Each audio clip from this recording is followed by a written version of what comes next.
Oke, Assalamualaikum warahmatullahi wabarakatuh. Semoga kalian sehat-sehat, baik-baik saja di rumah. Jangan kemana-mana, tetap work from home. Oke, uh, gimana? Puasanya lancar atau tidak? Ayo, semoga puasa kalian lancar-lancar saja ya. Nah, pada kesempatan kali ini saya akan menjelaskan tentang pembelajaran kita terhadap atau materi kita tentang seni budaya, atau lebih tepatnya bab seni teater.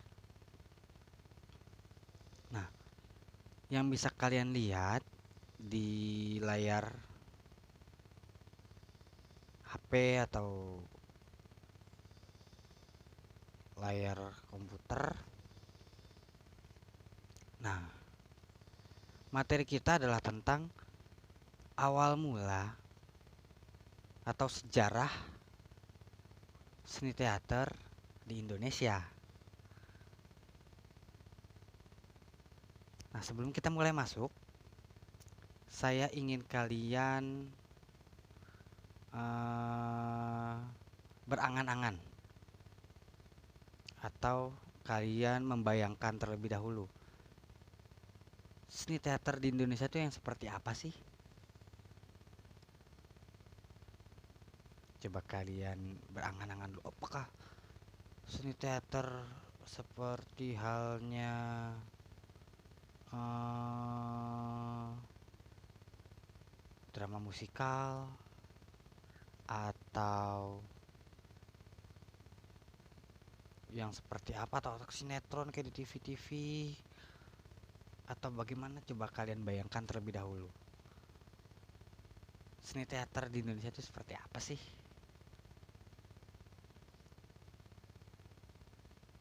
Oke, jika sudah, semoga yang kalian bayangkan nanti akan sama dengan apa yang akan saya jelaskan. Perhatikan baik-baik. Jadi gini, awal mulanya teater modern masuk ke Indonesia itu berawal dari teater pada periode saat tradisional mulai mengalami perubahan karena pengaruh dari budaya lain. Jadi sebelumnya teater di Indonesia itu ada Lenong, di Jakarta ada Mamanda, di Kalimantan. Lalu kalau untuk di Jawa Barat dan Jawa Timur itu juga ada Ludruk, Ketoprak di Jawa Tengah, dan lain sebagainya. Nah, awal mula teater tradisional itu seperti itu. Lalu setelah mulai ada perubahan atau ada pengaruh dari budaya lain atau budaya barat, kalau yang saya paham atau yang saya tahu, pertama oleh Jim Adilimas. Dia belajar karena mendapatkan kalau tidak salah beasiswa dari pemerintah Belanda. Dia belajar ke Amsterdam, lalu membawa pulang ke Indonesia. Nah, setelah saya bilang tadi, karena ada pengaruh budaya lain, nah lalu kelompok-kelompok teater yang masih tergolong kelompok teater tradisional, mereka memasukkan unsur-unsur teknik-teknik dari teater barat. Teknik-tekniknya banyak sekali, banyak berbagai macam. Nah, setelah itu periodenya, setelah awal tadi ada teater transisi, lalu pada 1920-an teater itu berkembang. Nah, naskah-naskahnya ditulis oleh para pujangga baru. Kalau kalian belajar bahasa Indonesia, pasti kalian akan tahu tentang apa itu pujangga baru. Nah, drama-drama yang ditulis karena saat itu masa naskah yang ditulis tidak jauh dan tidak terlalu tidak jauh tentang penindasan, tentang. Nah, lanjut. Nah, di periode pada tahun 1930-an, teater mendapat tambahan warna. Mendapat tambahan warna di sini, naskah-naskah yang dibuat. Oke, naskah-naskah yang dibuat itu ada unsur-unsur mistisnya. Jadi boleh dibilang naskah tentang Ratu Pantai Selatan, Nyai Blorong, ya kan, Kris Empu Gandring, itu dibuat pada sekitar tahun 1930-an lah, sekitar periode tersebut. Misalkan contoh Kris Empu Gandring ditulis oleh Imam Supardi.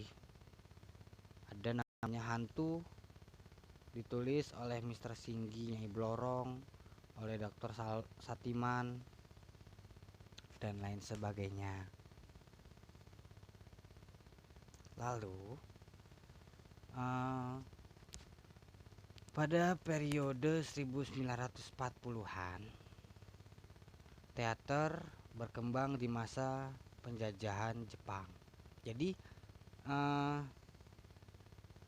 sebentar. Jadi untuk di periode 1940-an ini itu sudah masuk ke periode Jepang, karena kan Jepang waktu menjajah Indonesia kan kalau tidak salah 3,5 tahun, 1945 sampai 1949 kalau tidak salah, sebelum akhirnya ada agresi militer. Nah, saat kolonial Jepang masuk ke Indonesia dan teater mengalami perubahan. Jadi teater itu harus mendukung terhadap pemerintahan Jepang, karena pada saat itu pemerintahan Jepang itu sedang mengalami apa ya, kalau boleh dibilang perang, masih zaman perang dunia. Jadi Jepang menghadapi bombardir dari sekutu. Nah, jadi dia membuat atau para jajahan dari negara Jepang itu harus mendukung mereka. Kalau kalian tahu simbol atau semboyan Nippon Cahaya Asia, Nippon Pelindung Asia, nah itu salah satu gagasan Jepang. Nah, pada periode itu teater pun mengalami perubahan yang saya bilang tadi. Tujuannya adalah untuk mendukung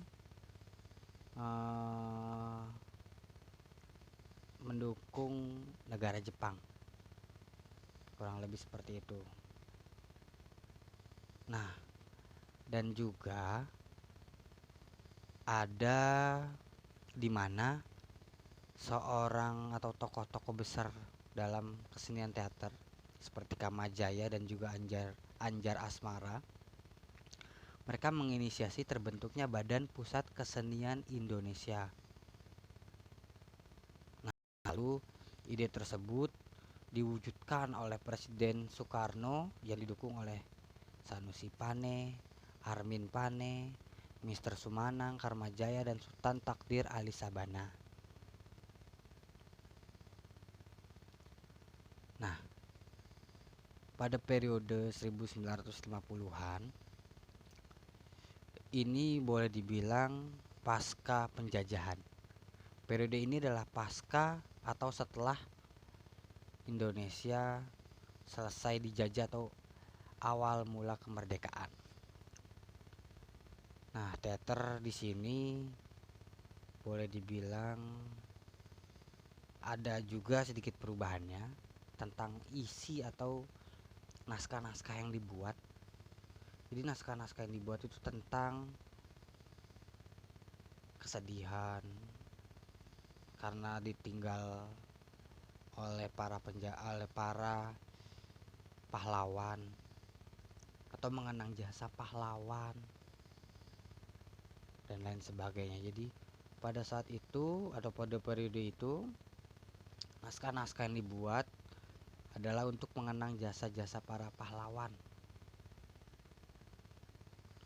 Contoh-contohnya ada Awal dan Mira, Sayang Ada Orang Lain yang dibuat oleh Utuy Tatang Sontani dan lain sebagainya. Nah, pada periode 1970-an teater mulai ada yang namanya penggabungan dengan tarian, lalu dengan unsur-unsur kesenian atau bentuk-bentuk apapun. Makanya ada namanya sendera tari, seni drama dan seni tari, sendera tasik, seni drama, tari dan juga musik. Nah, lalu pada periode ini naskah-naskah dari Eropa banyak disadur oleh para teater atau para dramawan-dramawan kita. Contohnya naskah-naskah dari Anton Chekhov, Eugene Ionesco dan lain sebagainya. Oh iya, dan juga di periode 70-an ini dari 1960 dan 1970-an ini adalah masa keemasan dari teater modern di Indonesia. Kenapa saya bilang masa keemasan? Karena pada masa ini itu banyak sekali tokoh dramawan-dramawan Indonesia yang berpengaruh sampai saat ini. Contoh-contohnya ada Arifin Seknur, ada W.S. Rendra, ada juga Teguh Karya, Putu Wijaya, Nano Riantiarno dan lain sebagainya. Mereka adalah tokoh-tokoh dramawan besar yang berpengaruh sampai saat ini. Makanya periode ini disebut juga periode masa keemasan dan teater sangat bergairah, sangat bagus, sangat baik, sangat keren pada saat itu atau pada periode itu. Nah, masuk ke 1980-an sampai 1900-an, 1990-an. Nah, ada didirikannya lembaga-lembaga teater dan juga banyak sekali mulai diinisiasi festival-festival teater.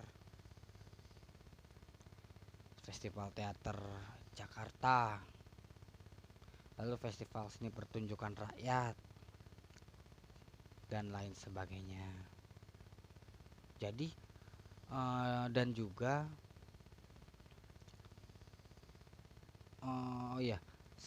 Festival Teater Jakarta itu sebelumnya disebut Festival Teater Remaja, lalu setelah itu berganti nama menjadi Festival Teater Jakarta dan dikelola oleh Dewan Kesenian Jakarta. Dewan Kesenian Jakarta adalah organisasi yang menampung aspirasi atau eh, menampung atau mengelola kelompok-kelompok teater untuk pentas di Taman Ismail Marzuki atau di tempat-tempat gedung atau gedung-gedung pertunjukan yang mereka kelola. Oke, cukup sampai sekian dulu materinya. Nanti akan saya lanjutkan lagi. Semoga kalian bisa paham dan juga mudah dimengerti. Ingat, jangan kemana-mana, tetap di rumah aja. Semoga kalian tetap diberikan kesehatan oleh Allah Subhanahu wa Ta'ala atau Tuhan Yang Maha Esa, dan bye bye.